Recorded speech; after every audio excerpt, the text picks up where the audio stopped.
Middle cough. Hey, behaves. Hello, everybody. Live on YouTube, as always. Great to be hanging on YouTube. If you're on YouTube, give this video a like. If you are, that's a taunting penalty, John. John was just dancing. He just did the Tony Corrente butt slap. If you are watching on YouTube, give the video a like. Subscribe to the channel. If you're listening to the podcast, it's great to have you there as well. You can check out the YouTube in the description of the audio pod. And as always, we encourage you to get in the mailbag. We really are appreciative when you take the time to do that. You go to iTunes, leave us a review, 5 stars. In that review, tell us your favorite bar just for fun. And leave us a question. And that's how you get in the Haberman and Middlecoff mailbag. Yep.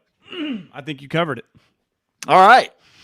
Got a lot to get to today. Also, this week, John, we'll have to figure some things out in terms of the Niners play Monday Night Football.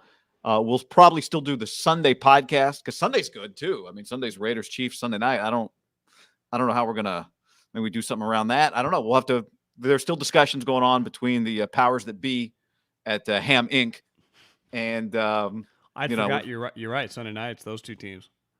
Yeah, so we could have a content-rich. Yeah, we go we go maybe an hour after the game. That'd be a podcast live, and then do another thing after the game on Monday Night Football. You say do a podcast live after Sunday Night Football, and then do one after Monday Night Football. I like that idea. Nothing too crazy, but we like riding that storm of a lot of people locked in. Yeah, I think it's a good idea. That's it. For me, and I think I can speak for you too. That's about as good of a back-to-back. Like, listen, I love a good Brady versus Belichick, but I'm a sucker for these certain teams and fucking Raiders, Chiefs, Niners, Rams. If you told me Niners, Seattle, if Russ was playing, that'd be right up there too. But I'd say that would be my choice. You could probably insert Herbert in there as well. I'm a sucker for Justin. But the Chiefs, they just got a longer resume. Did you see the Herbert and the Chargers are finding that, the NFL's hard? Yeah. And he's good. I watching him, it's not like I'm concerned necessarily about him. But the Chargers, you're not just kicking everyone's ass every week like it looked like they might do earlier in the season. Yeah. Yeah, it's it's why careers are long, John. Careers are not 1 year. That applies to Kyle Shanahan. That applies to anybody you want to. That's why when you put together a career of really good football, of really good anything, consistency is one of the hardest things to realize, and consistent greatness is rare. And with the Niners, their current record at 0-8. Well, at least that's what it feels like. There is just way more on the line in the Sunday night game, right? For these two teams, the division, the playoffs. It's hard for me. I know statistically the Niners are quote unquote still alive, but I can't look at them like that right now. They have to rattle off a couple wins for me to utter those words again. Yeah, I would say, if you had asked me this question the other day, I'd say that the Chiefs are more desperate than the Raiders. Given that the Raiders just lost and they're in kind of this spot of, all right, guys, you had the win, you bounced back. You bounced back from the Ruggs thing, you won the game. I thought they were going to win that game. I thought they were in trouble against the Giants. They lost, fine, but now what are you going to settle into being? I would push back a little bit if the Raiders had beat the Giants and were kind of cruising at, they would have been 6-2. I would have agreed with you, but losing that game, all of a sudden the Chiefs beat you at home. Then are we going? God, it might be a little more difficult just to secure a wild card spot. No. Yeah, I'm with you. I was saying if you had asked me a week ago, I would say it's all on the Chiefs. But now, the Raiders got to settle back into where is that? The game's in Vegas. I think one takeaway I had watching that once we jumped off the podcast, watching that second half. That LA stadium pops on television. It looks fucking sweet. Like that, Kroenke's Palace. I know they're suing him in St. Louis for, as he said, more than some of the teams are worth. I don't think he could point at Mark Davis anymore. Maybe he's pointing at Mike Brown and the Jags owner maybe. But that stadium is really cool, and it looks fantastic at night when you can just tell it's dark but the lights are bright inside. It does look. Sweet. It looks cool. Yeah. Did you know Paris Hilton is still star? They showed her Al read the promo for her reality show. So what's her show? Well, she has a reality show coming up, and they forced Al to read it. So I mean, who knows? Al might be friends with a family, so it's not like people are like, God, he forcing him to read that. Like, yeah, him and the Hiltons probably go way back. Yeah, probably. I mean, unless Al's a Marriott guy, but I'm sure. Yeah, I'd imagine Al hasn't stayed at a Marriott or a Hilton in 25 years. But which one of them owns the Four Seasons? Does it feel like the Four Seasons are still independent? Yeah, I probably neither. Isn't one of those things in Al's contract where he gets to fly private to the games? That's what, like, remember Dilfer wanted ESPN to let him fly private to Monday Night Football to do the Is that in sidelines? Al's contract? I mean, a lot of these people fly. I mean, Troy's not on Southwest. Aaron Andrews is not on Southwest. Jim Nance? Nance is most definitely not on Southwest or whatever flies out of the Monterey airport. Collinsworth? Collinsworth. Good question. Does PFF have a plane? Could write it off. I know Al flies private. I would imagine if Collinsworth, well, you can't let Al do it and not me, right? You're paying him $10 million. You might as well fucking fly him on wheels up. Yeah, or he flies himself. Like, it's one of those where you're making enough. When they say we're not going to cover it, you go, all right, fine. Well, it's one of those, depending on how he gets paid, right? With a 1099, it might be cheaper to fly himself, tax write-off. You start working the accountant in. John, this podcast is sponsored by our great friends at Tito's Handmade Vodka, the #1 vodka in America. It is the good stuff. Share it with your friends and share it with us when you are enjoying yourself at Tito's and soda, which I saw Milkoff order the other day while we were sitting at Rooftop.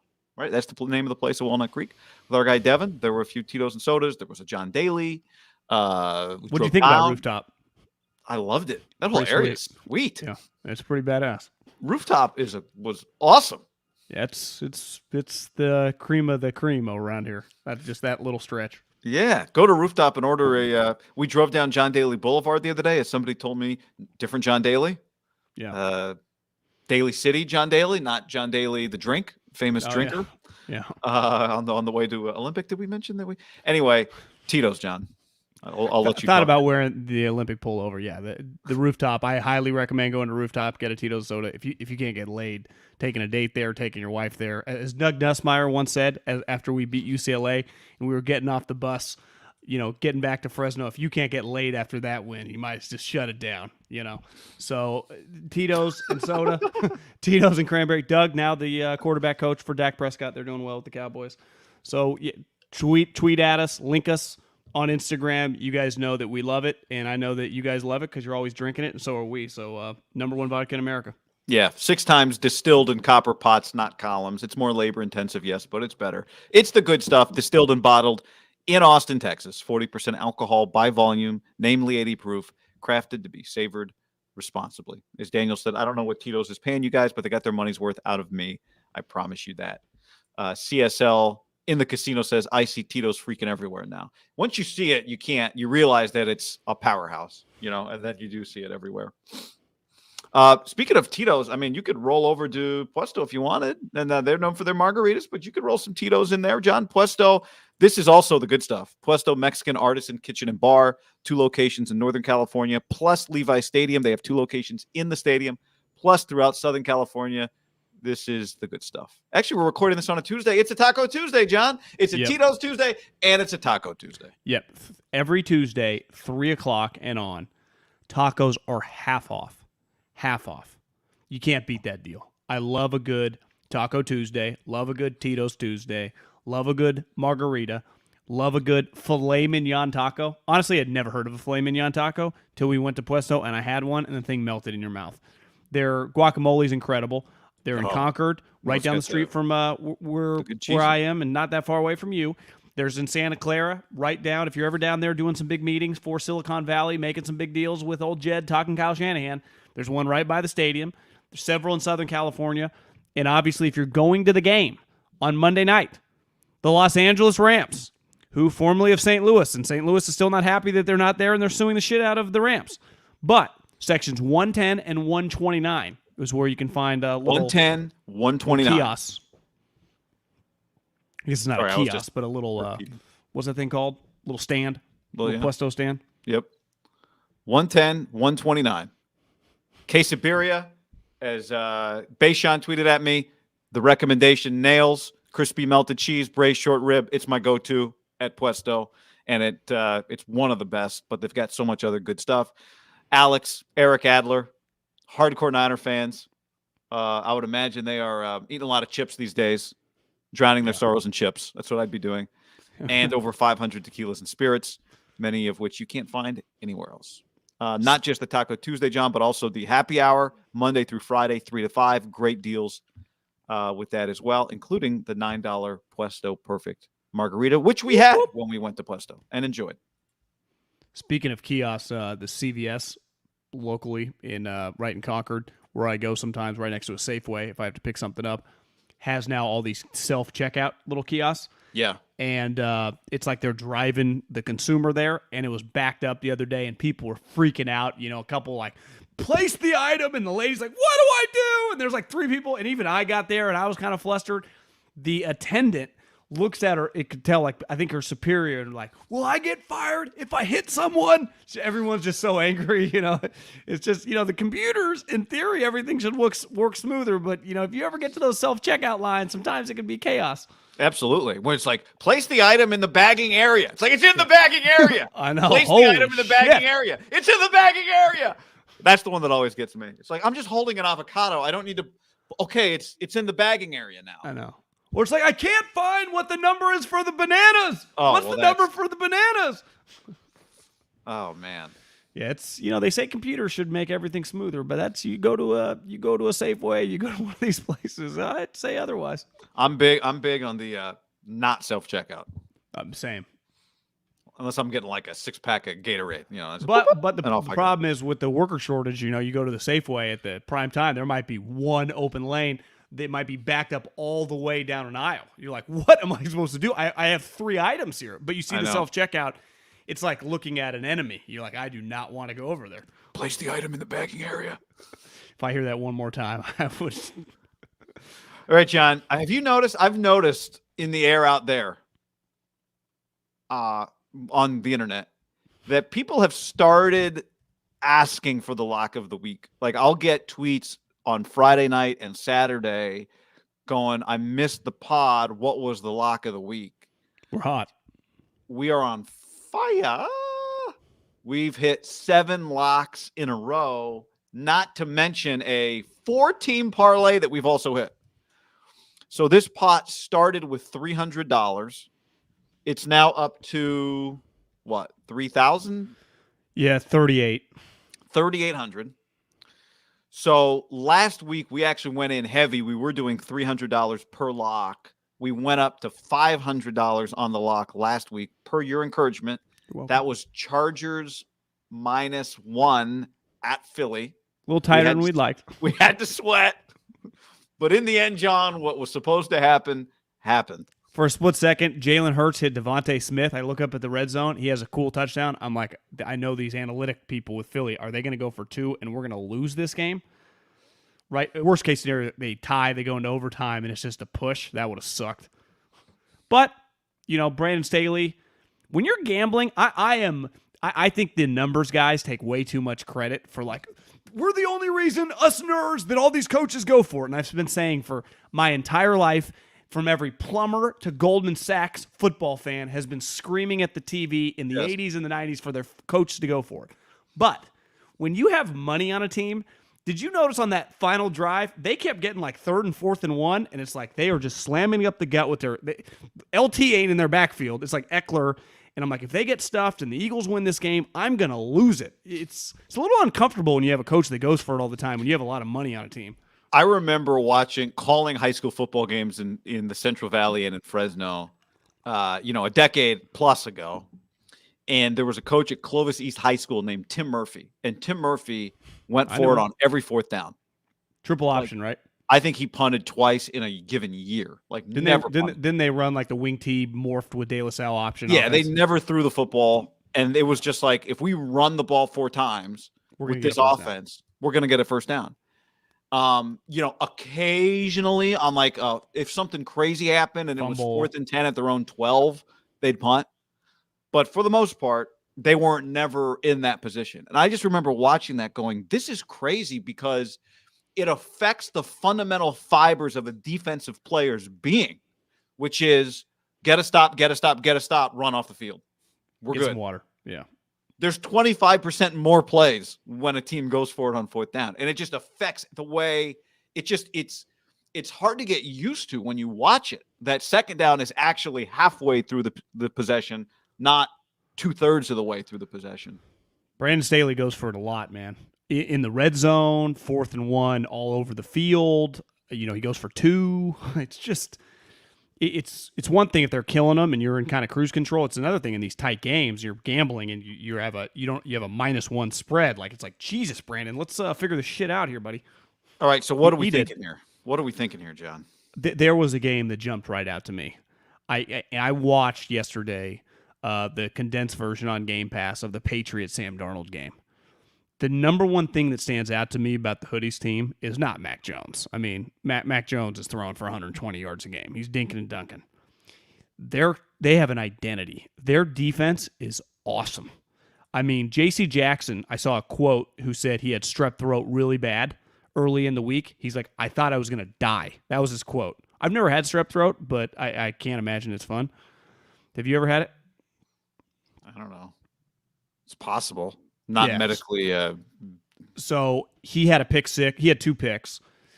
That kid they drafted from Alabama, Bazemore, I think, the defensive tackle, Saban gave him a bunch of praise after the game. Like, he's kicking ass. Judon, their defense guy, looks awesome. He fucks with quarterbacks, younger guys. I just like Belichick versus Baker. And then today I look down at my phone and see that Chubb tested positive, but he's vaccinated, so he's not, to me, a lock to be out. He could come back. We saw some of his highlights last week. Holy moly, that guy's good. But the Patriots can really run the ball. Their special teams always good. Matt Slater, you just look down at special teams, he makes every tackle, 18. And I just like the Patriots, like their mojo right now. So it's 1.5. The question is, it's in New England. That's the other thing. Do you jump on it now in case those guys are ruled out and the number gets bigger? What if Baker were to be a line, like Baker is tested positive, minimum he's going to be out a couple days? That line would get yanked immediately at minimum, right? Yeah. I mean, last week we jumped on the Chargers -1, and within 24 hours there was a report that Justin Herbert's hand was hurting. Now, it turned out to be fine. It looked like he was throwing the ball pretty good. Yeah, but I'm just saying there are risks on a Tuesday when you are talking about like teams that have a COVID issue. Did you see the Mac Jones controversy? I did see the Mac Jones controversy. Yeah. Did you see his statement? I did not see his statement. What'd he say? Very believable, actually. Because you're like, he thought he had the ball? A little shady. He's like, I got rocked. I had no clue what was going on. I assumed that he had the football, so I was just trying to take him down. I wasn't trying to be like an alligator. And when they grip and they roll, he's like, I wasn't trying to break his ankle. I thought the guy had the ball. I'm like, he did get rocked. I was like, I kind of believe Mac Jones. Yeah, not a bad. I didn't see it. Did he say it, or was that in print? I think I didn't see him say it. I just saw the print. I think he said it maybe Monday. Maybe he released a statement. I don't know, because he was getting crushed. I'd like to see him say it and then get a feel for him, but that seems believable. What about just a couple other things that we could debate here? How about Vikings +2.5 at the Chargers? Vikings playing a lot of tight games. They're like the better version of the Niners. Their record stinks, but you watch them, you go, well, they're playing better, right? Yeah. But do you trust betting on the Vikings? That'd be my only thing. I mean, 3.5, I think I'd be all over that game. 2.5. Brandon Staley, I had to watch, he gave the game ball to the kicker, so they're feeling better about their kicker. But yeah, I mean, don't hate it. That's a consideration. Titans -3 against the Saints. Is that at home? Is that too reactionary, Titans there? Yeah, I mean, the Titans feels like are just riding high. Saints, little desperation. Rough loss to the old Falcons. I just don't feel great about that game either way. How about Bills -13 against the Jets? That was the other game that I saw, and then I went back and just looked at the Bills' schedule, because I think we bet on them early on. They have had some blowouts. They beat the Texans 40-0. They beat the Dolphins, I think, like 35-3. They beat the Chiefs by 18 points.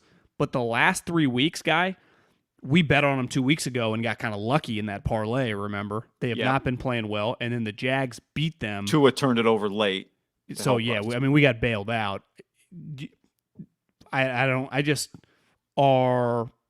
Are they a little off right now, or do we? I don't know. I don't have a great feel for them, because this could be, if we look up and they beat the Jets 30-0, I'm not going to be surprised. But I also can't be like, if it's a 7-point game in the fourth quarter, I'd be like, yeah, the Bills are just. Bills tried to tell us not to trust them. Would you rather take the Bills -13 or the Patriots -1.5? Because the Browns are good. I mean, the Browns are good. You know, that's the thing. Yeah, you're betting against a team with. Are the Patriots can the Patriots win that game? Right. The answer is yes. Although the Browns did just look fantastic. In New England, so it's like, look how hard it was for Tom. Look how hard it was even for the Cowboys in that game. Yeah. I don't hate the -13. I actually like it more if it comes out. We're in no rush if it comes out that Zach Wilson's playing. I'm serious. No, I like it more if Zach Wilson playing. I do like it more if Zach Wilson's playing. I just wanted to show you this because we were talking about Josh Johnson before the show.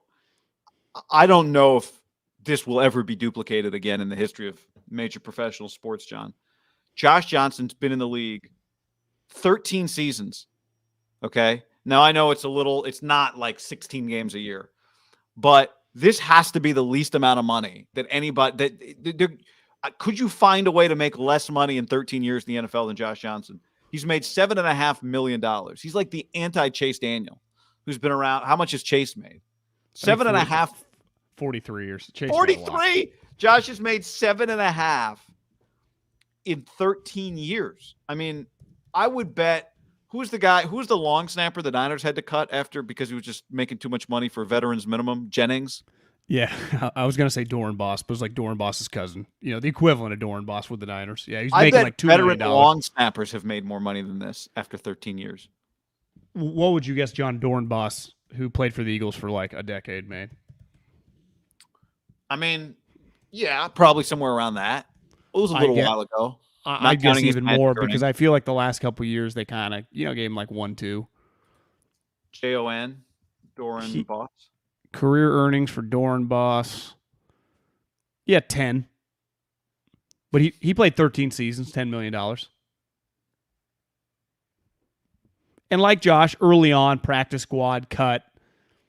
You can only accumulate a lot of money is if you play even at vet minimums, if you play the full seasons, because then you start making $700,000, $800,000, $900,000, right? When does Josh ever make $700,000, $800,000, $900,000? He doesn't. He makes like, he made 180.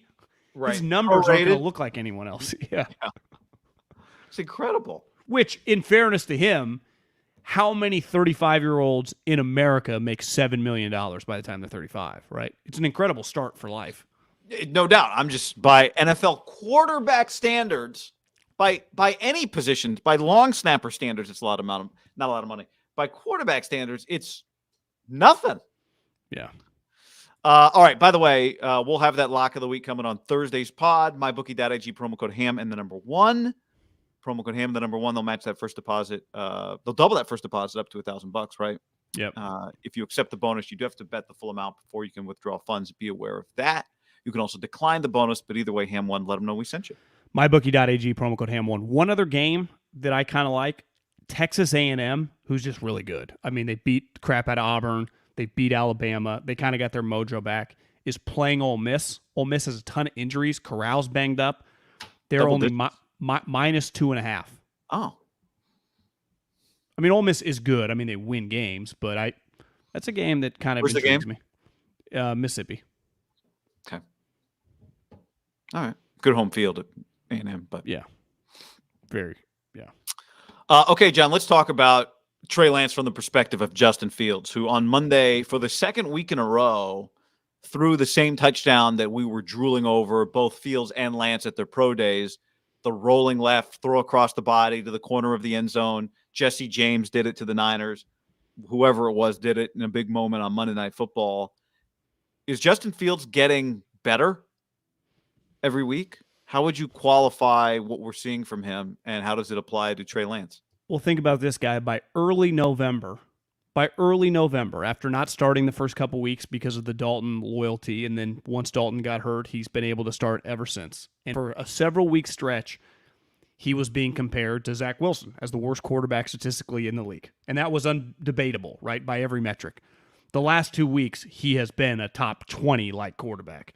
But last night, we recorded this on Tuesday, it wasn't, to me, just the touchdown, because we saw him do that against the Niners. Even though that one was a rope, this one was perfectly lobbed. Like, in a weird way, similar plays, but way different throw. Yeah. Both really impressive. How about leading them on a drive late in the game down where you're down 6? So a field goal does nothing. You have to score a touchdown. Leads them on a drive before the touchdown to kind of get them into the red zone. You're like, this guy's making strides. This guy is improving. That's all you can really ask for out of a rookie quarterback when your team's not going to make the playoffs. Can he keep improving? Well, there's only one way to truly improve, and that's to play these games. There's a reason he gets better every week. You're just more comfortable.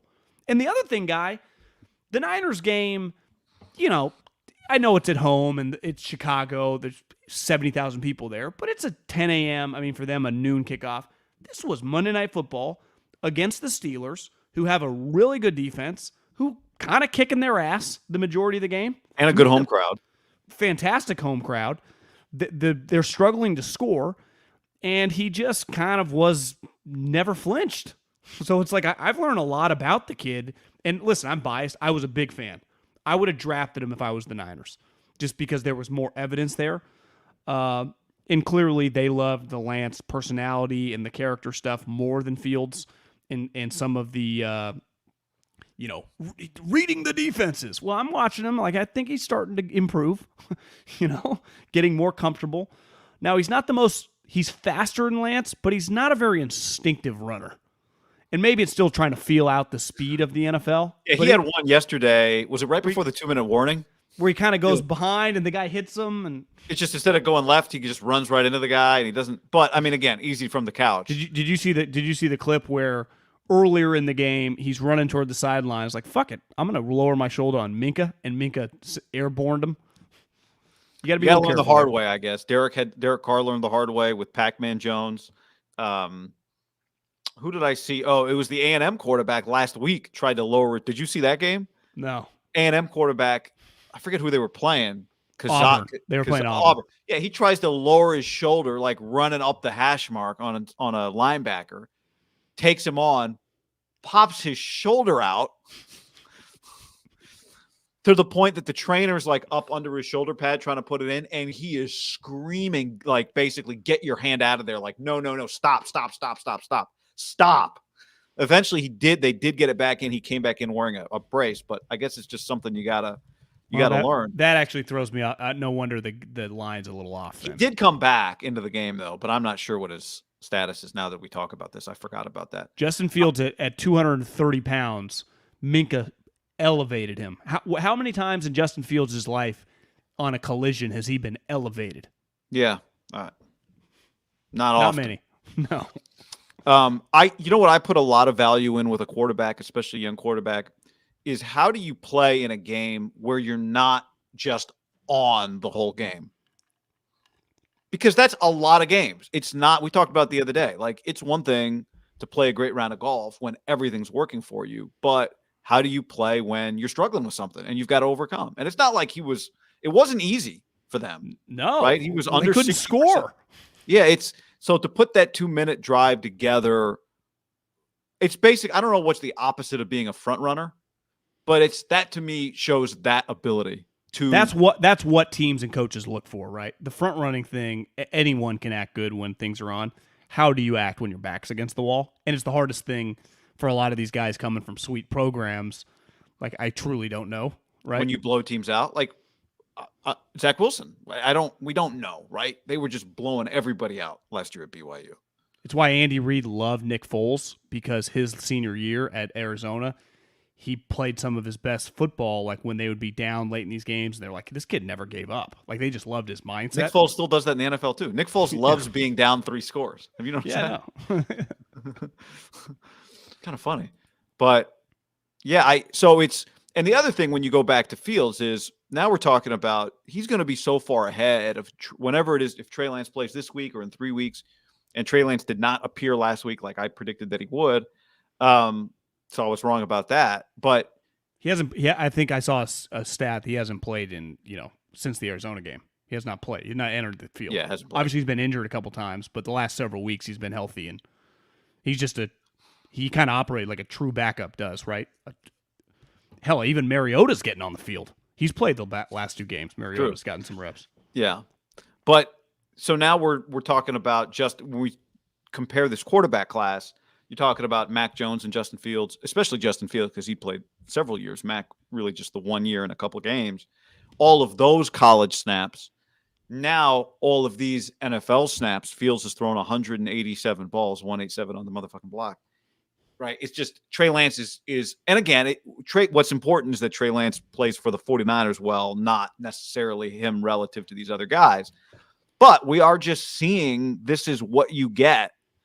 And when a guy plays and when a guy has experience, and the Niners, maybe there's a long year ahead still for them. But you're going to have to find a way. Like, obviously, this game, if they were to lose it, and let's just, as we're recording this Tuesday before they announce the quarterback, and I assume Jimmy's going to keep starting. Like, if you can't get this guy 6-7 starts, you're way behind the 8 ball. The best part about other sports, right, is you can get reps in baseball. You can go to the minors and get live ABs against guys that are going to pitch in the big leagues. Hell, Jonathan Kuminga, they can just send him down to Santa Cruz, and he can get 30 minutes of just playing basketball. There is no playing football. Clearly, Kyle, Aaron Banks is getting good reps. Yeah, with the scout team, clearly not good enough because he's not getting any better. You don't activate him. It's why I am very, very hesitant to just, I don't think you get that much better in practice during the season in a quarterback situation. A veteran may be a guy that can work on something specific that, has had a bunch of game reps. But like you said, they did not come into this season the same.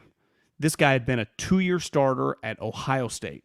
And last year they played, and then he played in the playoffs. And obviously Trey just had the one game, and the game was a joke. But so he's already ahead of you. And now he's getting these. He's going to have, when the season ends, assuming he stays healthy, right? He didn't start the first 2 games, so he'll have 15 NFL starts under his belt of playing good teams, right? I mean, I bet if we look, he'll have played several playoff level teams. Who knows the way? He might play a Super Bowl champion if he plays the Packers twice. Yeah, I mean, to this point, he's played Cincinnati, Cleveland, Raiders, Packers, Bucks, Niners, Steelers. Got Baltimore coming up. So it's like, I think you can take a lot away from getting your ass kicked, playing well. Like you take it all away, right? You're able to put it in the little experience box. And so far, Trey just has the 1 game. And I guess the half, but that was kind of mumbo jumbo just thrown in there. But the true start, when you game plan, when you go in at halftime and you adjust from the game plan, Trey had 1 of those. Yeah, I look at it like if you go to a batting cage and face 80-mile-an-hour pitches and then don't come back to that batting cage for 3 weeks, the time you spent getting your timing down is lost. You don't, like if you go face Monday 80 miles an hour, I'm talking, let's say you're a high school kid in the 80s fast, whatever. And then you come back Tuesday, and then you come back Wednesday, and then you come back Thursday. And by Friday, you're just going to be swinging earlier, whatever, your bat speed. That's what stacking up NFL starts is. If you don't play again for 3 weeks, you don't step in that cage again. 80 looks just like it did 3 weeks ago. Listen, I am all for taking Trey Lance over Mac Jones, no matter Mac Jones keeps dinking and dunking his way to the playoffs, and I got no problem putting $500 on the Patriots this week. But I understood the move, and I support the move, even though I barely even see this kid play. I thought Justin Fields was really good. I thought he was a big-time prospect at 6'3", 225 pounds, big arm, athletic as shit. I mean, you watch him last night, like he looks like a natural thrower. That's just going to be one that, not making any grand statement, but for Trey Lance to be better than Justin Fields, it's going to be difficult. This guy's a blue chipper for a reason. This guy took his team to the playoffs for a reason. This guy lit up Clemson like a Christmas tree this guy's a fucking big-time player. Now, obviously, the NFL incorporates more. You still have to, learn defenses. Defenses keep changing. The looks that you struggle with, it's a continuous process of improvement. But I think we all agree you can watch a couple drives when he's on, and Niner fans watched him last week, and I would imagine a lot of people peeked at him last night. There's a lot there, right? There is. Yeah. There's a lot there. There's a lot there, and I think he was third. He was third on the Niners board. We know that, of the three guys that they had access to. Yeah, that's what I've believed since the draft. I think it's pretty much verified from what I've been told. Yeah, when I said it, it was an educated statement. When I said I think it was between Mac and Trey Lance after the draft, that was not a guess. And it's not just them that could have to live with that. Detroit, Miami, Carolina, most definitely, Denver, Philly. Really good quarterbacks have been drafted in that range of 10, 11, 12 in recent years. I think it's crazy sometimes that you get this finite thought in your mind that this guy, whatever it is, like, I don't think he reads defenses well enough. Well, you as an offensive coach, when you don't have a quarterback, do you think you have the ability to improve on that with the guy? Or do you think that's just impossible? He can't learn it. He can't see it. Well, did he not see it in college and he won't be able to see it in the pros? Or I think he's going to be able to work and improve greatly. Because it sure feels like he's improving on that. Because that was a huge knock in the league. I think it's so hard to even when you water it down to that one thing, did he see it? There's so many things that play into it. Did the receiver know what he was doing? How was he coached how was he coached on that particular play? Was a defensive back in the wrong spot? Like, was it the Monday night game or the Sunday night game? I think it was the Sunday night game. Who had a pick late in that game on Sunday? So one of the Titans DBs had a pick. And he said in the postgame interview with Michelle Tafoya, I wasn't supposed to be there, but whatever, see the ball, catch the ball. Right. And that goes back to what Peyton Manning said. Half the picks he threw was because he knew where the DB was supposed to be and the guy was in the wrong spot. And then he picked him off. Right. And Eli was like, yeah, but didn't you see him there? But I'm just saying, when we talk about does the guy see it based off some college tape, we don't know what his receivers. Even that is really hard to really know what we're talking about when we're talking about those sorts of things. It's really hard to qualify. And time after time after time after time, what we think we know about a guy after college is not what he turns out to be in the NFL, for better or worse.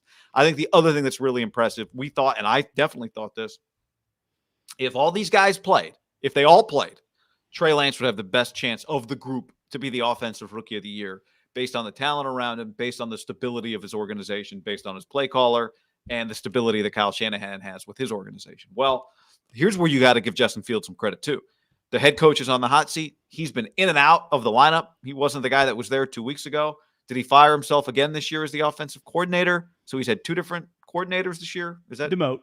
Stays on staff. But he's had two different play callers, right? Yeah. He's had situations where they're yelling in his ear, 12 men, snap the ball. And that's not correct. That's happened twice. And he's handled it all. And look, you would say the same. Trey Lance had adversity. Nobody wanted him as a quarterback. He went to North Dakota State. Justin Fields had adversity on a different level. He went to Georgia, and then he went to Ohio State. But he has not had a soft landing, you would say, in the NFL. No. It's not been easy. The offensive line's bad. He comes in. It's supposed to be Andy Dalton, who, by the way, on TV looks like just as tall as Ben Roethlisberger when they're standing next to each other hugging postgame. I don't know if you noticed that. It was weird. Yeah. Roethlisberger shrunk? Or Andy's hair is big. I don't know. But it's been impressive. It's been impressive. It's been really impressive. Even the Niners took a guy with huge upside. Zach Wilson being better than Justin Fields. Like if you said, John, $5,000 right now, I wouldn't even hesitate. And I would have done this before the season, regardless of organizations. Like, they ain't the same animal. I'll promise you that. They're just different level. They're in a different universe talent-wise. And Zach Wilson's talented. This kid is a special blue chip physical attributes. And then it's like, well, he's actually kind of accurate. Like, you watch his throws, it's not, he's got touch, he's got power. That's the one thing you see with them, right?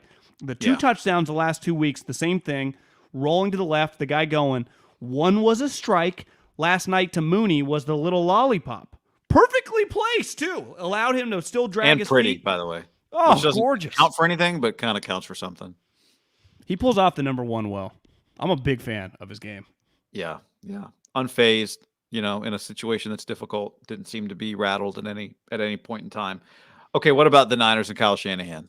We talk about it a lot. We've been talking about it a lot. Where do you stand right now today, Tuesday, November 9th, on the amount of heat that he's getting? My DMs and my text message are relentless with the anger toward him right now. Yeah, I mean, look at the stream too. Yeah, I mean, it's people, Chat. and it's I enjoy this part of football more than because listen, whether a guy's struggling or not, the Josh Norman thing we'll get in later, but like Jimmy, you can I can't blame Jimmy anymore. Like they keep putting him out there, he is what he is. Sometimes players, I go back to the Dabo thing. The best part about football is it's truly on the football coach. He gets to dictate fucking everything. This is not the NBA. Players don't have any juice. If Kyle wants to cut someone, the guy's cut yesterday. If Kyle wants to play someone, he's playing every snap. And he's had a horrendous year. And I was on a text thread yesterday. One thing I think that's bothering people, and listen, this is something we talk about when you lose. His body language is really shitty. I mean, it really is bad. I feel like a lot of 49er fans I know feel like this guy hates being here right now. You're talking about his body language on the field or his body language in press conferences or both? I'm talking about his body language during games and his look. Just looks just bleh. It's like, can the guy just ever show any juice? And it doesn't bother me as much, though, I agree a little bit. Like, you have to... I think sometimes, like Belichick and Andy Reid are examples, right? Their personality, they don't really yell that much during games. If anything, you don't really see... Like, if you've watched the Chiefs this year and you've watched the Chiefs 2 years ago when they went 15-1, to me, Andy doesn't look any different. Andy never changes really anything except for his post-game dance. And listen, I don't pretend to be some Rhodes Scholar in studying leadership, but if you just pay attention enough to some Instagram channels and you watch football, I do think it's fair to say that the guys that are up and down on the sideline and just there's a negative kind of vibe with them, it does impact the team sometime. And there's just something, for whatever reason, it starts with Kyle. And his actions, his mindset, his body language, I do think it all plays a part. Now, there's the football aspect is killing them. Like, if he dialed better plays, if they didn't fumble, if they were more prepared, they would just be better regardless whether he smiled or had a frown. But it's just like, he looks like a miserable... This gets back to what we've been talking about. There is not a soul, that's going to... Maybe Lynch could tell him, like, hey, bro, Now... What, lighten up? Yeah. Now, who he's been raised by, his dad, pretty miserable-looking guy. John Gruden, not Mr. Happy. Like, those were kind of his football mentors, right? Worked for Gruden and his dad. Like, the two most successful guys, that Super Bowl champion coaches that probably taught him the nuts and bolts of coaching football. Kubiak is a good example, as a guy he spent a lot of time with, who does feel a little more of a positive guy, I'd say, than I'd say Dan Quinn is a little more Pete positive. Not quite Pete, but I'd say Dan Quinn's more positivity on the sideline guy. Yeah, and I would say that Dan Quinn, if Kyle had to rank the coaches he worked for, it'd probably be lower on the list. Yeah. I think, You're first right. of all... Dan is a positive guy. Body language is a huge deal. Like, I watched Kyler the other day, and I hated his body language on the sideline. It was terrible, yeah. Is that guy a franchise leader? Well, as long as he's a great quarterback, then he'll be treated as such. But I don't know. Wouldn't shock me if there were some people in the locker room that were like, fuck yeah, Colt McCoy. Which, by the way, somebody who knows Colt McCoy reached out to me after our last podcast and said one of the underrated things about Colt McCoy is the guy loves football at an elite level. He just loves football. And it's part of what makes him, he works his ass off because he loves football, and he squeezes every ounce of juice out of that orange. So, I feel like we both, and I know I'm way guilty on this, I don't know much about him. I really don't.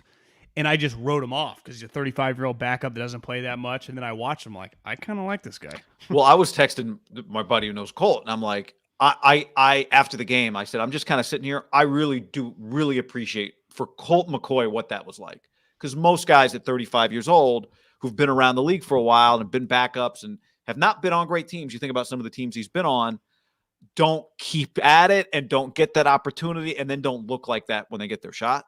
And so I did just kind of sit back afterwards and go like, that's pretty cool to see what Colt McCoy did. And I said to him, were you surprised? He said, I was not surprised that Colt played like that because I know how hard he works and I know how much he loves football. Yeah, I would not be shocked if Josh his other Johnson thing was, and I think Colt McCoy are high school coaches. Yeah.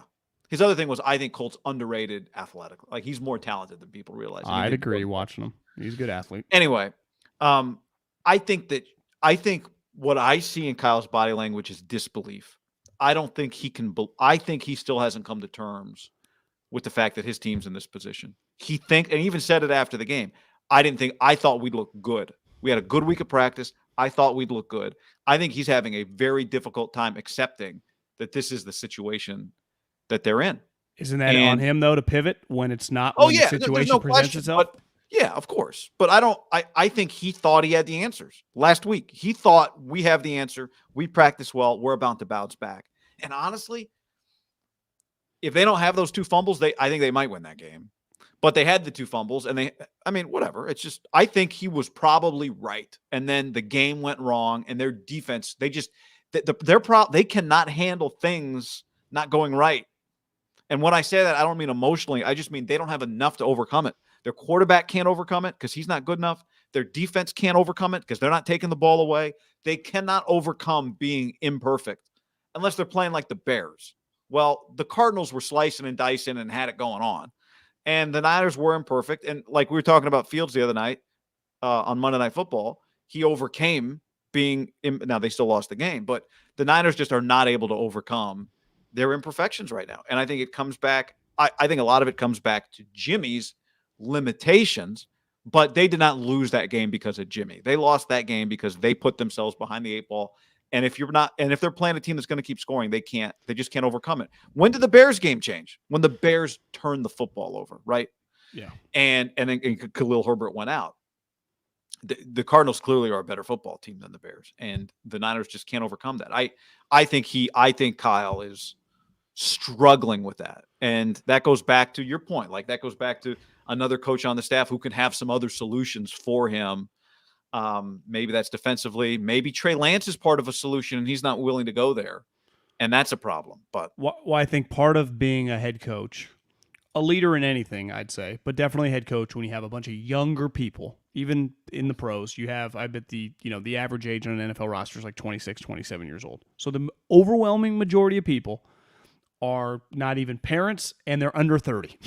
So when they're looking, and this is what I always thought was hard because I couldn't fake it when I worked for a team. Now, no one looked at me for guidance or anything, so it didn't matter.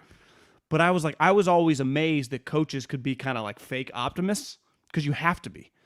And I think Kyle's not very good at that. I think it's a huge struggle for him. He's actually more like normal people. I think he's a glass half empty guy. Well, yeah, and his body language is like reflective of like what every fan's thinking. I don't think you can be like that. And I think he's going to have to do some introspection. Now, it's hard, at 41 years old with, I'm just going to throw out even $50 million already made in his career. Fuck, probably more than that. But whatever. He doesn't need the money. He's already super famous. Now, he's never won a Super Bowl as a head coach, but like, it's hard to change once you've accomplished a lot and have a lot of juice. And there's not like I say this name, but it's like this guy's proven he struggles to hire coaches. John Mara, but just an older guy. Hell, a Stan Kroenke, a guy that just, hey man, I've been in business for 30 years and I fucking made billions of dollars.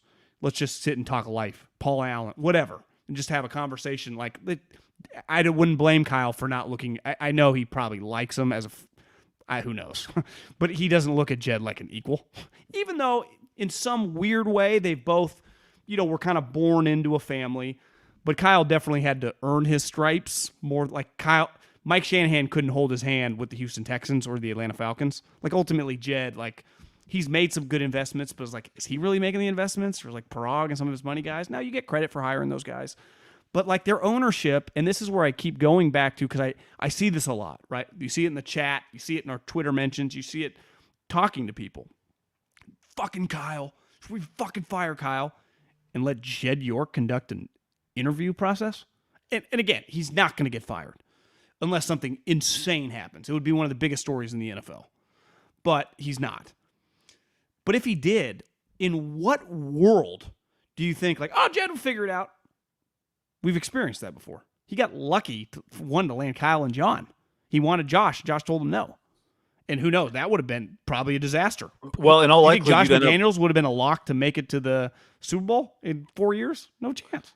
Well, you'd end up in the same spot with probably an all-powerful head coach, because that's what you have to give that's what he had to give Kyle when they were in that circumstance, and that's what he'd probably have to give the next guy, right?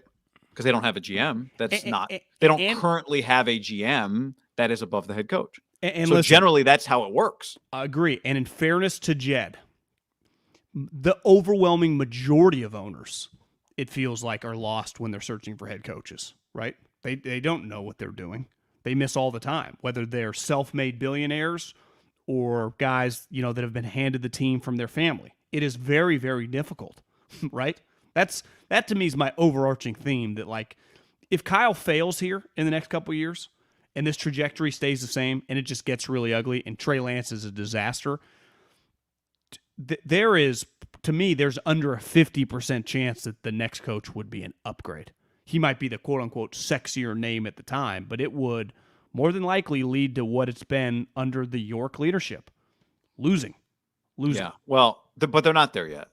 They're not even close. No, but that's where. But that conversation, if they go 6 John, and 11, if you take out the Super Bowl year, which to me is pretty crazy to keep using that, like, you subtract the Super Bowl year. Well, yeah, if you fucking subtract 2 years ago from Andy Reid, he wouldn't have a Super Bowl championship. Like, everything counts. Yes, but Andy Reid has a much longer resume of competing for championships, right? Or just going to the playoffs. That's what the next few years are about, right? Because we can look back and go, yeah, I mean, Ken Wisenhunt went to a Super Bowl, but, right? Yeah, Jim Caldwell went to a Super Bowl, but. Kyle's in that category right now. Because, like, Mike Vrabel, for example. Unlike those guys, Mike Vrabel's never made a Super Bowl. And more than likely he won't even this year. But you know what he's going to do? For 3 straight years? Playoffs. And for back-to-back years, host a playoff game. It's like, that's all. Do you know what all owners want? Like, ideally, you'd get Belichick and Brady and you'd go to 9 Super Bowls.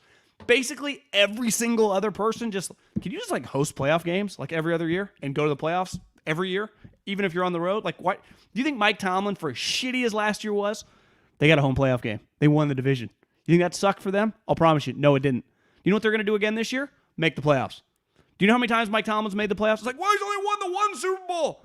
Yeah, he fucking makes the playoffs every freaking year. And the one year where they ended up playing with a quarterback named Duck, they went 8-8. Never been under 500. You know what Kyle would have done for 8-8 this year? I mean, guy, what's he headed toward right now? It feels like 6-11. That's what it feels like they're headed toward. Yeah, well, Trey Lance playing is going to be a big part of how that looks, but. Right, but even if it looks bright and there's a lot, like the Fields thing, like, it's a bright moment for Fields the last 2 weeks. They have lost both games. Like, he could have a bunch of games. But again, that's part of what it would, at least I think for some people, be an indication of. I agree, but the record will still be shitty. Because again, Kyle's not getting fired. So how do you get out of this right now? He's got to fix it. He has to fix it. Well, yeah, as John Baxter used to say, when you find yourself in a hole, what do? You drop the shovel. And it does feel like, and this is where I think fans look at him, it's like he's playing into this with, like, his weird vibes and his coaching, and it's just, now there were moments, and I'm sure you get this, like, he didn't fumble the ball. George did. Brandon did. Yes, we know. Just like Mike Tomlin didn't fumble the fucking punt that led to points, right? Yeah, I mean, but he built this team that wasn't able to overcome those fumbles. That's, to me, the bottom line. Yeah, he built the team that couldn't overcome those fumbles. And really, it wasn't close. I mean, they got, as the kids say, dog walked. I loved. Was it this year or 2 years ago? The interview he did with Rich Eisen. I've tweeted it out before, where he talked about, like, how he looks at a house with his wife, and he'll talk about all the things he hates, and his wife will be almost in tears, and she'll say, "Why do you hate this house?" And he'll say, "Oh, I don't hate this house. I like this house. That's how I process things." I think that spoke to me, because that's sometimes how I think. And I have to be cognizant of, no, let's look at this thing from a glass half full standpoint, because that's going to give you a better chance to succeed. And I think that's an insight into Kyle. I don't think Kyle thinks in some ways he's negative. I think he's very comfortable in the negativity that is the NFL. I think he's comfortable with the criticism. I think he's comfortable with the failure. I think he knows how to work through those. But you have to bring other people with you in those circumstances, right? Well, you're the captain of the ship. Because you're the captain of the ship. Yeah. All right, John, before we go on, we're going to talk about some of his captaincy moments, a big moment. Let's tell the people about Liquid IV. LiquidIV.com. Promo code is HAM. And you get 25% off when you go to liquidiv.com and use the code HAM. Make it part of your daily routine because right now, winter, maybe you're not sweating. If you are sweating, shout out to you for putting your body to the test. But either way, you are getting dehydrated, whether you're sweating or not, if you're not consuming the water that your body needs. And Liquid IV can help you multiply that hydration with things like the hydration multiplier. So go to liquidiv.com and use the code HAM for 25% off. Yeah, 1 stick of Liquid IV guy and 16 ounces of water hydrates faster and more efficiently than water alone. As someone who's been hungover a couple times, as someone who's just kind of been dehydrated, didn't drink enough water, you pop one of those packs and you feel ready to roll. Game changer. I can't recommend it enough. Liquid IV. Go to liquidiv.com. Use the promo code HAM. It contains 5 essential vitamins, more vitamin C than an orange, and as much potassium as a banana. Healthier than sugary sports drink, and no artificial flavors or preservatives, and less sugar than an apple. Liquid IV flavors nationwide at Walmart, or you can get 25% off at liquidiv.com. Use the code HAM at checkout, 25% off anything you order when you get better hydration today using promo code HAM at liquidiv.com. Podcast is also brought to you by Sleep Number, sleepnumber.com/ham. Yep. Listen, we've had sleepnumber.com/ham. We've been sleeping on these beds for a long time. There is not a better bed to get a great night's sleep than sleepnumber.com/ham. The key, I like a nice cold room at night. I can't sleep in the heat. Yep. I like a nice breeze. Also try, not great at this, turn off the phone close to your eyes. My phone basically is like my third hand now. I'm not proud of that. But if you try to do that, it helps your brain turn off. I was once told by a Chip Kelly Navy SEAL, a little employee that he brought to the Eagles that's a key thing. Keep those lights away from your eyes when you're trying to go to bed. It triggers some things in the brain. Plus, you get the Sleep IQ data, John, so you can keep track of how you are sleeping and improve your sleep. Proven quality sleep is life-changing sleep. It's time for Sleep Number's Black Friday specials. Save 50% on the Sleep Number 360 limited edition smart bed plus special financing only at Sleep Number stores or sleepnumber.com/ham. Subject to credit approval, minimum monthly payments are required. See sleepnumber.com/ham for details, or as some say, details. Josh Norman did not get cut. I advocated for Josh Norman to be cut. I think you advocated for Josh Norman to be cut. Josh Norman, who committed a penalty that got him benched in the game against the Cardinals on Sunday, did not get cut for that transgression. I thought it cost them multiple moments, not just the penalty he committed for taunting, but also his replacement, Dre Kirkpatrick, gave up a touchdown run to Eno Benjamin. That's actually kind of Josh Norman's thing, is tackling a running back, and he wasn't there to do it. So always liked Eno. He hurt the 49ers on multiple occasions, and I would have cut him for it. They didn't. What that says to me is they knew they were taking a chance when they signed Josh Norman that he would cost them a game, and they were so desperate to what they thought improve their cornerback core that they signed a guy that might cost them a game. When he cost them a game, they said to themselves, yep, that's what we signed up for, and we're still willing to accept it. He's done things like this on the field before. He is notoriously not a very good teammate. And, once again, the Niners are making concessions on what they think. I don't think in their world Josh Norman's the kind of guy they want on their team. But they have made concessions, and they're sticking with him. So let's not be surprised if something like this happens again. I think one of the most head-scratching parts is Kyle gave some quotes on Monday about the rookie class and the two corners and really the Norman situation. He said, I didn't necessarily tell the defense that they had to bench him for the game, but I was fine with whatever they were going to do, basically. Yeah. And they rolled with it, and he was cool with it. And then he went into some details on Ambry Thomas and Lenore, and when they drafted them, like they were going to redshirt them, and they're going to be kids, kids that are 10 years old right now.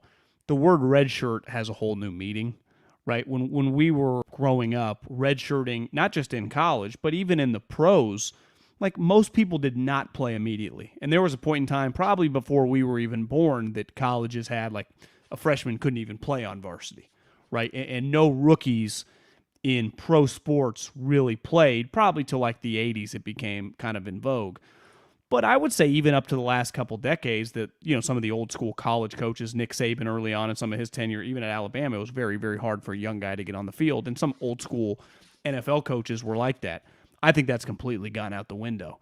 And when he says that we drafted these guys to not play them, I think in theory, every draft room drafts a player in the 4th, 5th, 3rd, hell, even the 3rd round sometimes. Like, we don't want this guy to be a starter, but they use the word we wanted them as depth. Well, isn't part of the thing about having depth? It's like, why do you have food in your fridge? Because when you run out, then you have more something to eat. Like, part of the reason to have depth, it is not depth if the guy is never activated or never plays. He's a zero. He's just, practice depth, but you don't have depth. You just drafted some guys that you are refusing to play. And I saw Kawakami tweeting like it's either a disastrous decision on draft day, poor evaluation, or right now it's a poor understanding of their situation.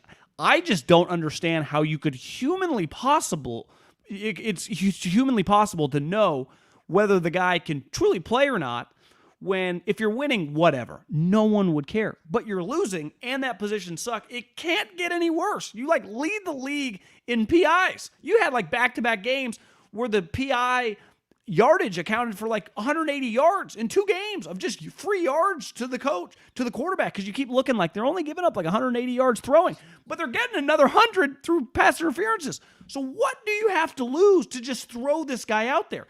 And this notion, you look around the league, there are 3rd, 4th, 5th, 6th rounders start all the time for not just the Jags, well, but the Niners have one. teams. His name's Elijah Mitchell. But how would they have known Elijah could play if they didn't give him a shot to play? Yeah, I mean, they were right, though, that they knew he could play. But I don't think anyone would be expecting for one of these 2 drafted corners to come out and look like a potential Pro Bowler.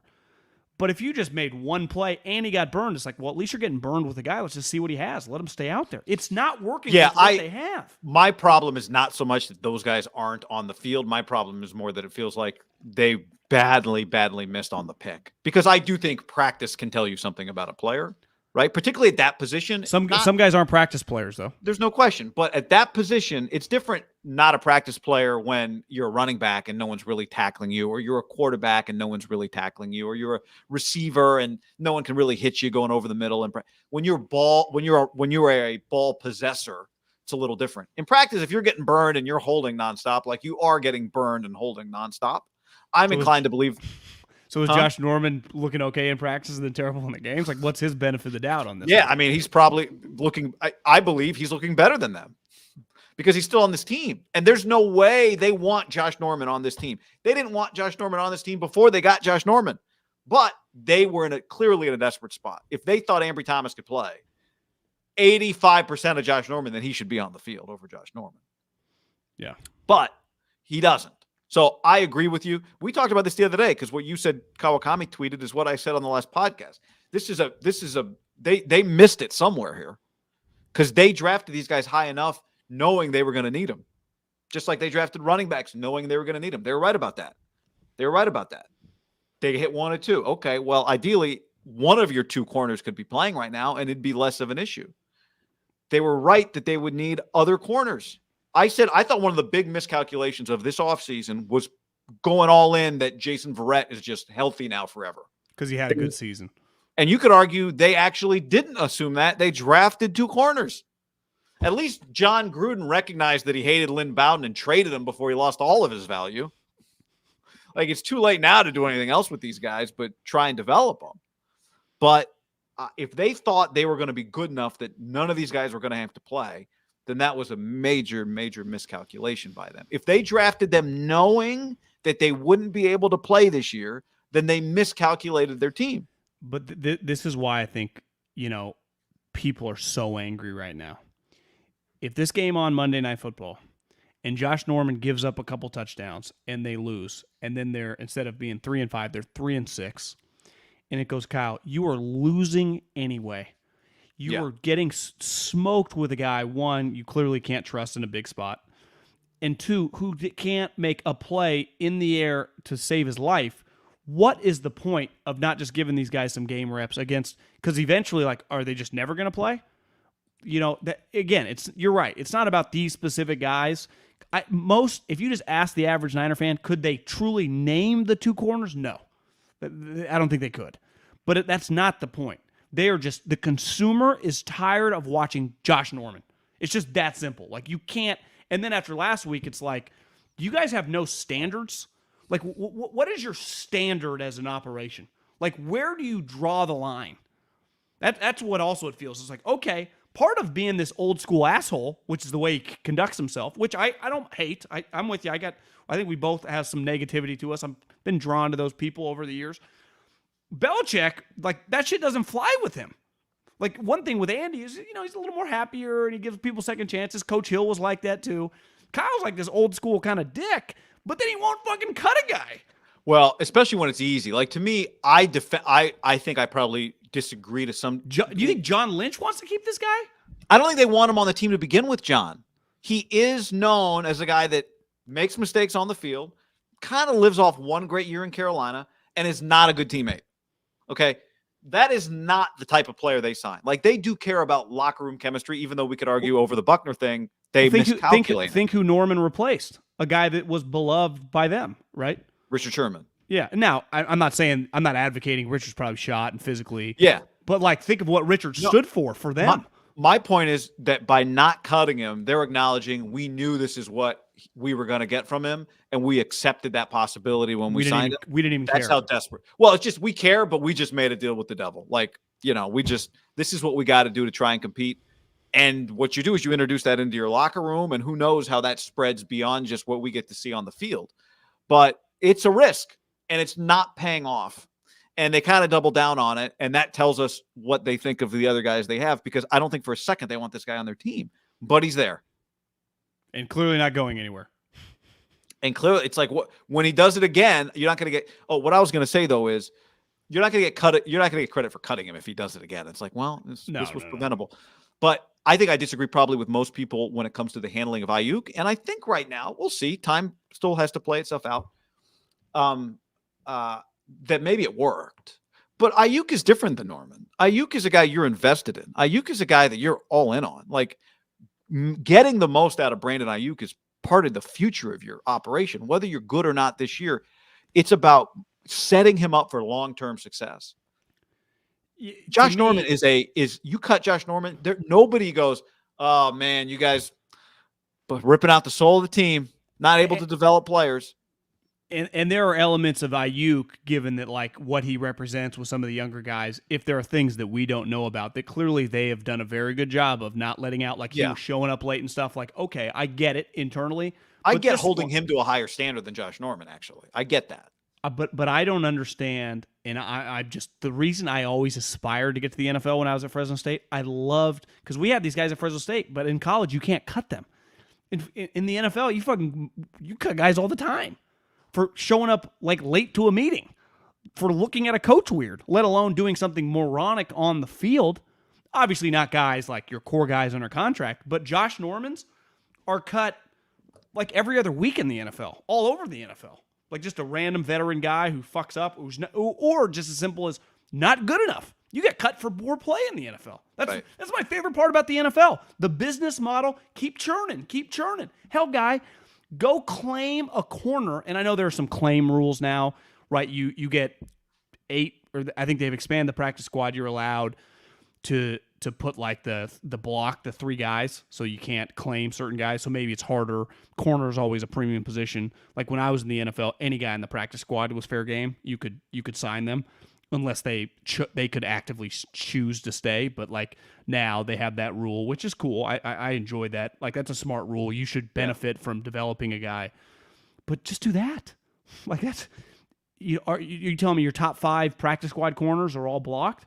If that was the case, I guess I could understand it. But there's not one guy that you're like, take this guy, a guy that you would have drafted a couple years ago as like a 5th rounder on Tampa or Philly or whatever team, claim him or sign him to your active roster and cut Josh Norman. It's such an BP fastball. It's an easy one. And again, I think it's an addition by subtraction in your locker room.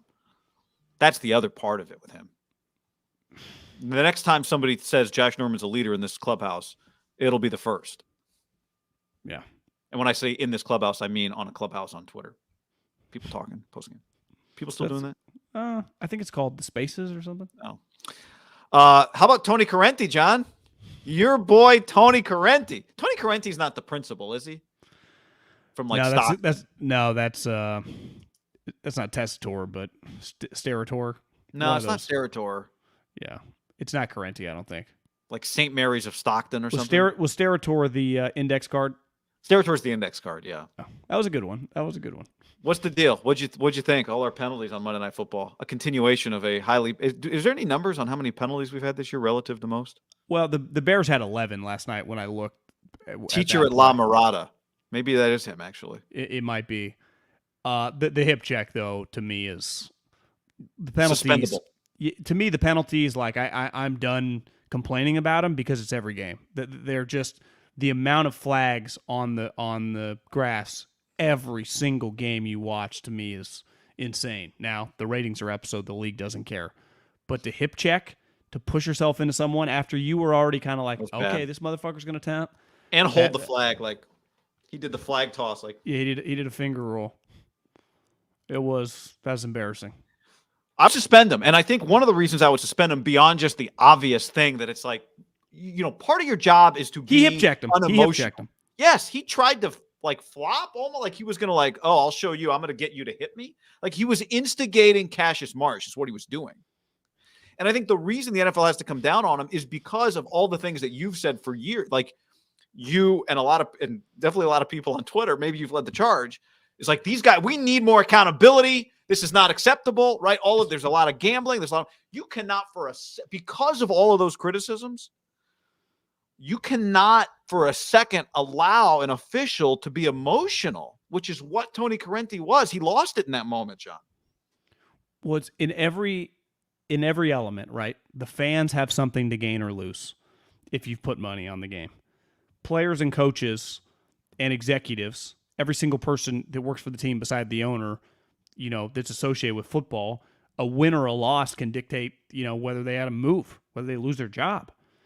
And these umpires, referees in all these sports, and I know we have some that listen to us, and I do respect how challenging the job is. As a guy that, in high school, I umped Davis Little League AAA, and I blew a call. It's hard. Heat of the moment, that kid was throwing like 40 miles an hour. I understand it. But stuff like that, and I think you've seen it historically in the NBA with some of the, remember Tim Duncan had the one referee that like, it becomes emotional, and it's like, and I do get the longer you do anything, you do feel a bigger role in the whole production of it. It'd be human nature. Once you've been an NFL referee for 20 years, you feel like you're playing a role in the game. And they're mic'd up. And I just thought that, listen, the taunting rule is the taunting rule. And it's something that's a point of emphasis. And he did like a Bruce Lee kick. It was pretty unreal after he did the sack. That's why I thought once the flag came down, I'm like, they threw a flag for him doing a Bruce Lee kick for this.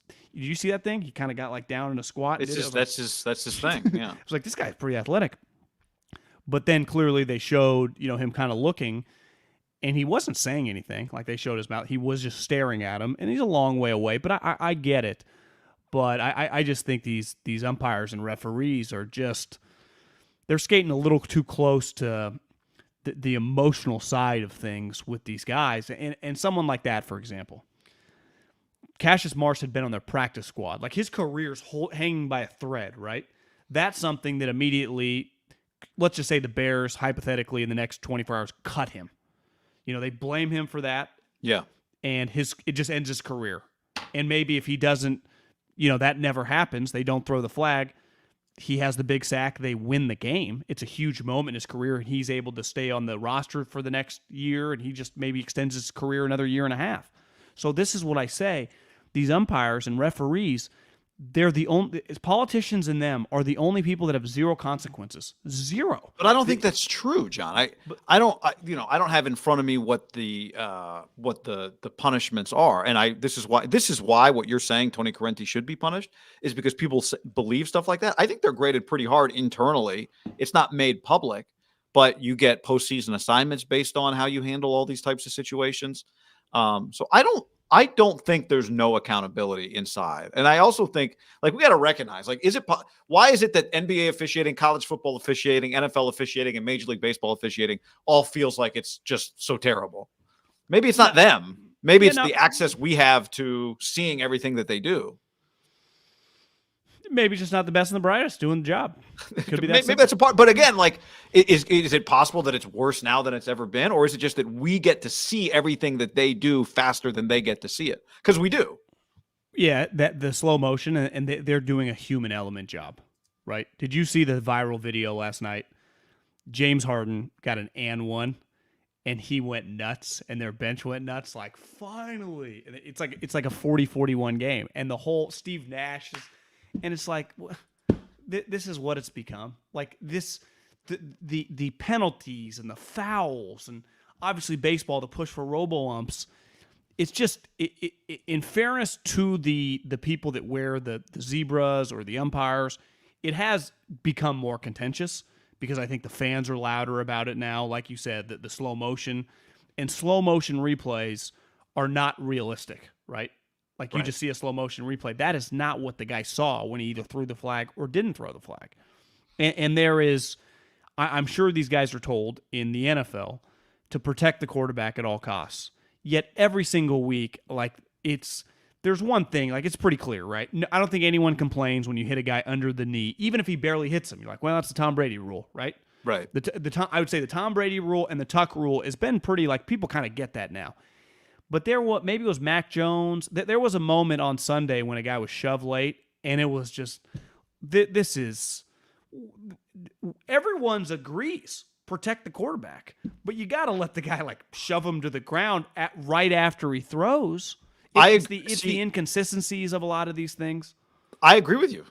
But in college basketball, there's going to be less recruiting violations, because they changed the rules to make there less recruiting violations. If you want less people cited for marijuana possession, then you make marijuana legal, and guess what? You're going to have less people cited for marijuana possession. If you want the referees to stop calling what we think are cheap fouls on quarterback hits, then the NFL needs to change the rules. But yeah, they're not going to. Like, no one wanted to hear John Perry, the Monday Night Football referee expert, former ref last night, Monday Night Football, when he said Tony Corrente threw the flag correctly based on the way we're taught to handle a player kind of going towards the other sideline. But no one wanted to hear it. Well, if the NFL wants to change its taunting rules because people hate all these bullshit taunts, which I'm with you, like even the Josh Norman, I killed Josh Norman for it. It's like, was getting in another player's face, is that really worth a taunting penalty? I agree. Honestly, same with Cliff. Like, these guys can't yell at each other. This is the leagues. 100%. But they keep getting called. Why? Because that's the way the NFL wants it called. It's the way Mike Tomlin wants it called. Don't forget, like, Cassius Marsh, to me, doesn't get to be totally indignant here. All of his other teammates were already back on the other sideline while he was walking towards the other team sideline. He made the sack. He made the sack, but all of his teammates were going the other way. Okay? So is it bullshit if you get a ticket for going 48 in a 45? It is.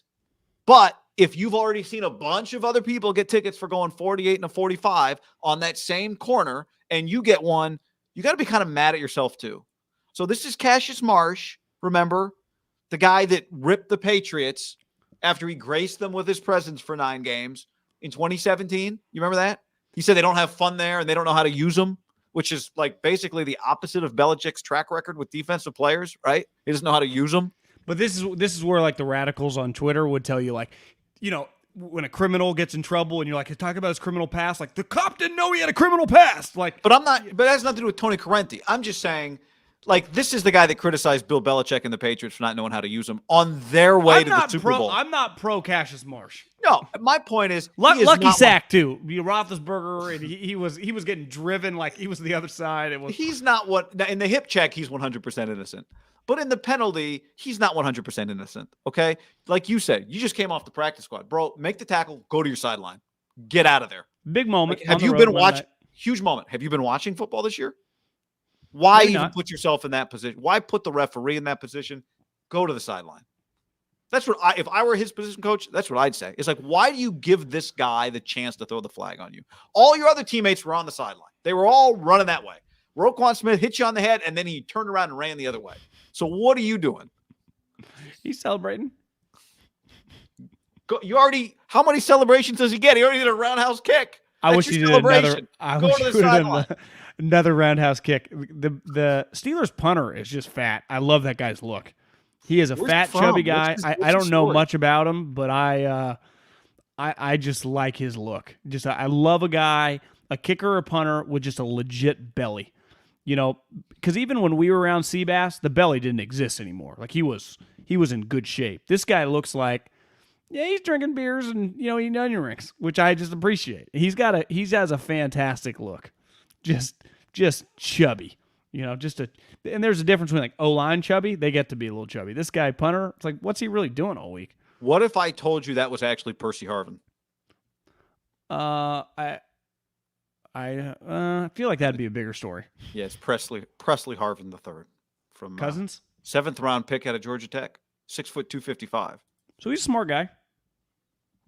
All right, John. The Raiders cut Damon Arnette. So both their 2020 first rounders are gonzo. Is this bad for? Well, I think 3 of their first 4 picks, right? Because then they had 2 third-round picks, and Lynn Bowden was traded before even they. Brian Edwards is the other one. Yeah. Is this bad news for the future of Mike Mayock, Raider GM, permanently? Yeah, I mean, here's the one thing I heard, and I saw Jerry McDonald tweet this. That listen, John was the boss the entire time Mike was here, but Mike did influence picks.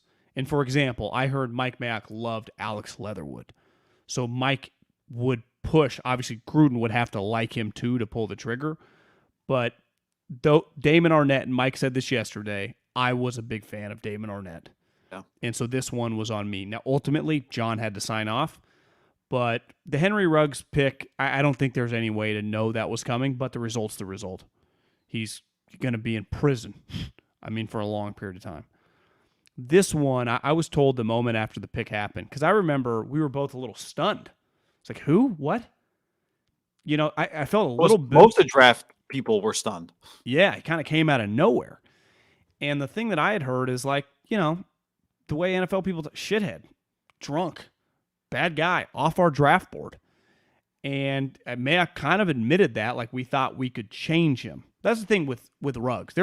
He was viewed as a high character guy coming out. There was no changing him. It was just, is the football pick make sense? The Arnette thing was a complete stretch. And the visual of him with remember like the game Doom when you just have the guns and you could change. I do remember that game. That's what I played it on my PC. Yeah, his gun. I've never even seen, what the hell has he got there? Oh no, that was Wolfenstein 3D. That was a game I played on my PC. And then some of the stories about the rental cars. I mean, the guy was just a train wreck human being. He apparently crashed 4 rental cars. Train wreck human being. Do you think 4 different rental companies, or kept going back to the same rental company? And they're like, "Would you like the insurance?" He'd be like, "Nah." They'd be like, "You sure?" Maybe I'm a better person than most. When I get a rental car, I always felt like I treated them just like I would my car. I'm not like. Oh, if that's true, then you are a better person than most, because you can buy rental cars secondhand, like used from Enterprise, and they say those cars, like if they got 30,000 miles on them, they actually have like 55 because people drive rental cars hard. I know. I'm just saying. I just drive like I drive. It's like I eat like I eat. I talk like I talk. I don't. I'm not like more likely to like try to take like this thing off like a curb. Like, do you drive a rental car differently than you just drive? Don't you just drive like you drive? I don't really think about it. I'm just saying I've always heard that you got to be careful. No, I agree. That my point is people treat them like shit. Don't you just drive like you drive? That's what people like change their driving habits. Bam. Yeah, but I might do that in my own car. Really put pedal to the metal, accelerate, stress the system. This guy's just, they had a moment and an opportunity to really change their team those 2 years, right, with the multiple first-round picks. And I think you look back and you go, it didn't really materialize, right? Like ultimately John Abrams fine, but Jacobs is a really good player, but he's always hurt. Farrell, I mean, you don't even notice him. Farrell couldn't hold. Max Crosby's worst day, Cleveland can't hold his jock. So that's a disastrous pick, especially when you factor in the next pick was like a high character, can't miss star middle linebacker, and it was an easy one. Just take what's his name, Devin White, who the Bucks gladly took. That one was such a BP fastball. I understand, like the Ruggs. The Ruggs is a tough pick. Like you could have picked like 4 different guys there. Arnette, I'm sure we could look back. There was a ton of different options. It gets harder once you're in the teens, but it's a disastrous situation. It really is to cut 2 first rounders. And it's not like, well, you picked them the 32nd pick. I mean, these guys were top 20 picks. Neither of them made it. Hell, even Lynn Bowden to trade it. That was a joke. It's like, what are you guys doing? It was like, I see this a lot. Like, what is their process? Most teams' processes are interviewing the guy, getting the whatever it is. Like, to me, it's the evaluation on Arnette wasn't even close. Like, people didn't think he was that talented, and then you factor in like the drinking issues and just the maturity issues. Like, in what world do you think this guy would go top 20? At least Leatherwood, say what you want about him, started left tackle, right tackle, played at Alabama, like was 6'4", I mean, has all the physical gifts. Like a little bit of a stretch, but I get it. Yeah, I mean, that's the other thing. Damon Arnett's been benched as a player, not to mention had to get cut because he's unreliable as a person. I actually was impressed last year. I remember me and you when he broke his finger tough, and played tough.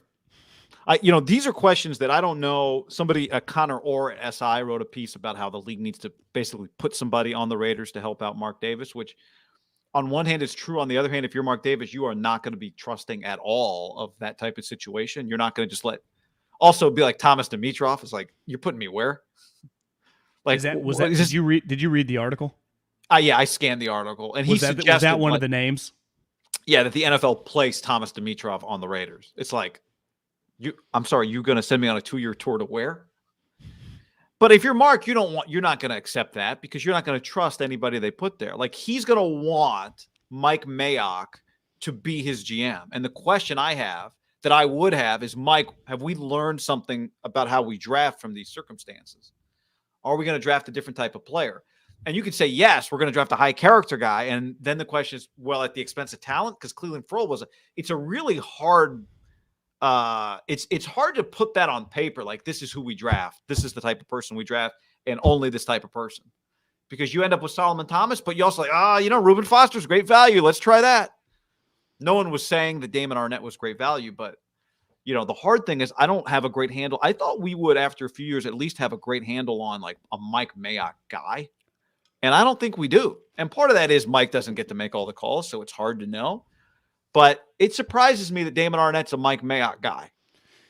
Yeah, I would have thought like Max Crosby, Josh Jacobs, like the tough guys, but it's like he's clearly has a little Al Davis in him, to sign off on a guy like him. Again, I'm talking some of the people I know in the NFL, I mean, come from the Andy Reid tree. It's pretty open-minded. This isn't like, the OKG Boise State, like you had to have 2 parents. Like you can do whatever.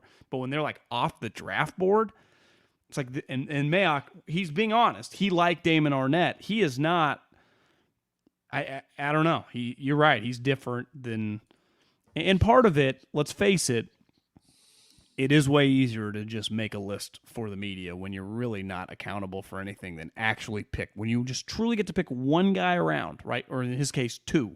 But you're still like, okay, you got a list. You got 100 fucking guys on the board. It's second round. Which one do you want? Yeah. Right? It's easy to be credit like you do in media. Like, I liked him too. We just chose this guy. It's like, oh yeah, he did have this other guy number 2. He had Minka right after, so he knew, Yeah, you don't get to play the Danny Ainge. Like, we had Draymond Green 3rd on our board. Like, and it's easy to like, he can kind of play that, but no one believes him because I just see the guy he drafts. But also, like, Danny could argue, well, if we had just gotten a shot at him at the second, we understood that he was not going to get drafted in the first round value. Damon Arnette, no, it didn't seem like was even good value at the pick. That maybe you could have got him later in the second round or whatever round. So, do you think? Obviously, I'm sure there are drafts that just all-time busts and stuff. But to lose 2 first-rounders before the end of their second season, that's got to be the all-timer in the history of the league. Yeah. Although I don't put them in the same category. Do you? I know, but I'm just saying the result, neither of them make it to the halfway point is pretty nuts, right? Of year 2. Yeah. Regardless of how they got there, right? Right. You had to go, yeah, send this in the league office. We are cutting this guy, and then the next week we're cutting this guy. Like, that happened. Like, ultimately, Cleveland's going to spend 4 years there, right? Solomon Thomas spent 4 years on the Niners. Like, you can spend, even if a guy clearly didn't deserve the pick, you spend 4 years. Like, that was a whiff, but hey, Solomon played more in Cleveland, but you know what I mean. There are a lot of guys like that all over the NFL that just get their one contract and they stay on the team. That's normal. Hell, you can be a good player. I mean, Shane Vereen, when I was BSing with him walking down the fairway, he only played his rookie contract on the Patriots. And then he became a free agent, and it was like, the Giants just paid him more money. Bill wanted him to come back, but he wasn't like a mispick, but he only spent the rookie contract. That's a lot of guys in the NFL, right? Only a small, like 3 or 4 core guys truly get big extensions, right? Yeah, I mean, he was a second rounder, not a first rounder, which is a lot. But, at running back, you might accept 4 years out of a second rounder if they help you win a championship, especially, which is what Shane did. Then that's not a miss. You're right. By the way, John, better fight, whichever Morris it was and the Jokic's, or Darren Williams fighting Frank Gore in a 4-round heavyweight bout on Showtime's pay-per-view undercard of Jake Paul versus Tommy Fury on December 18th. You have to admit the Pauls are doing big-time stuff. Like, this has drawn me. Will Frank Gore fight like he played football? I'm not even exactly sure what that means, but like very consistent, going to go to the distance, 4 yards at a time. In the end, you go, that's one of the great fighters I've ever seen. Well, Frank is what? Probably 5'10". Darren's 6'3", but Frank's, probably a solid 225, 230. It says Darren Williams here is 200 pounds, but he could probably balloon quick. I just think Frank Gore's feels like Frank's in better shape. How would you not like Frank Gore in this fight? Feels like he's got to be a heavy favorite, minus 150. Is that what he is? I mean, that's just thinking off my top of my head. How would he not be like even approaching minus 2? Like Darren Williams, known as kind of mentally soft and physically not the toughest guy. Frank Gore, one of like the toughest, most dependable players in NFL history, is going to lose a fight to an NBA player that washed out of the league when he was making a lot of money. Frank had to be dragged. Frank had to be told, like, hey, Frank, no team will sign you right now. He's like, I'll do anything. I'll be on the practice squad. He just loved it. Loved ball. Loved the toting the rock. He's going to lose to this guy. How much are they making from this fight? I bet the Pauls guarantees them each $1 million or something. Is this Jake or Logan? What was the tweet? This is Jake. So this is the better fighter. Okay. Logan fought Floyd, but that was, the joke fight. Even though Logan wasn't that terrible. I like Jake more. How about the fighter, Jake? Jake's the guy that knocked out what's his name? What's his name? Little guy from Washington. Nate Robinson. Yeah. And Tyson Fury. Like, this guy's a fighter. I mean, prides himself as a fighter. Somebody confirmed today that the Jokic Brothers Twitter page is actually the Jokic Brothers. They started a Twitter page. They started a Twitter just to argue whichever Morris got in the fight. Marcus, we'll be waiting for you. Did you see right after he knocks him down, Tyler Hero's the closest, and Hero kind of beelines like one step, and then he realized, Jokic has him by, 8 inches, who knows, 80 pounds, and he's like, doesn't even really get close to him. I truly, like, that reminded me of our youth. Like, that felt very 90s NBA. Like, at any moment, something could pop off. And don't forget, the NBA used to do NFL numbers. Now, Michael played a big role in Malice that. at the Palace? But even before that, not like that was the most extreme, but just I never mind a good couple of huge shoves in a nice little. Like, I think the NBA could use a little bit more of that. Absolutely. Just an edginess and attention that, let's face it, the sport lost whenever. You see LeBron yesterday was sitting in the seats with Rich Paul and Kevin Hart as the game was starting in the second half. And then they're like, he moved back to the bench. Like, you think he gives a shit? The answer is no, he doesn't. No, he does not. A buddy of mine, Ethan, lives in Denver, went to the game, was sitting. He sent me a video from like the first or second. He had very good seats. He took his 8-year-old son, Eddie, And what he texted was that he said Malice at the Palace 2.0 is not quite as cool with an 8-year-old kid next to you that you got to protect if like people are falling all around. But what he said was on the way home, the kid said to him, hearing Tyler Hero and Jimmy Bucket say the F word was the coolest thing that's ever happened to me. If you got caught on camera at a Malice at the Palace type incident and you were running the opposite direction, as a fan, I would applaud you. Yeah, like I would take you're off. a fan, you're getting out. I am avoiding the size of these human beings. Oh. There is no chance, especially close, spilling over. It could get weird fast. Are you willing to just take a punch for the lawsuit? That's that'd be the question. I've always for the settlement. Yeah, I mean to me there'd be a big difference between like is it $75,000 or is it like $6 million? Because if it's like $6 million, yeah, I'd take an elbow. And is it a Jokic fist? Because I might be sipping through a straw for the next 2 years. Yeah, I like to eat a lot, so I mean it's through the wire. Like, what would be your number to just like? I don't know exactly what's going to happen, but you're just going to be in the mix. Am I just like doing this? Am I covering my head? Well, you eventually have to like shove guys off too. I mean, protect yourself, stuck. but you're stuck. Yeah, I think. I mean, I feel like it's got to be at least a couple mil. Yeah, I feel like $100,000 is not close. No, I would laugh at you. Not doing it. And do I get taxed on the money? Like, so if you give me $800,000, do I only see $480 of it? That'd be the other thing. At least if you give me $5 million. Hey, if I got a text right now like, hey, tonight for $1 million, you can be at the bottom of an NBA fight pile. They might be swinging on you. Are you interested? Like, first thing goes to my head is like broken rib. That sounds shitty. I'd have to call the accountant and be like, how do payouts work? Like, do the taxes and stuff. Like, do I keep all the money? Because if I ended up like, do I have to pay legal fees and everything? And hospital bills. Yeah, do I only see 28% of it? That would not. How long is this lawsuit going to be? Is this like a year and a half? I'm going to have to fight for this cash. Well, know this: the NBA team and the players would have a lot of capital to fight, so they could tie you up in legal fees. It'd be difficult. No doubt. Did you ever watch the Malice at the Palace doc on Netflix? I didn't. No, I didn't. I didn't either. I didn't. Didn't really interest me, to be honest with you. All right. Lencho asked, where do I get this Tito's vodka? I mean, where are you? I don't know. Go to your local liquor store. Go to your HEB or your Safeway.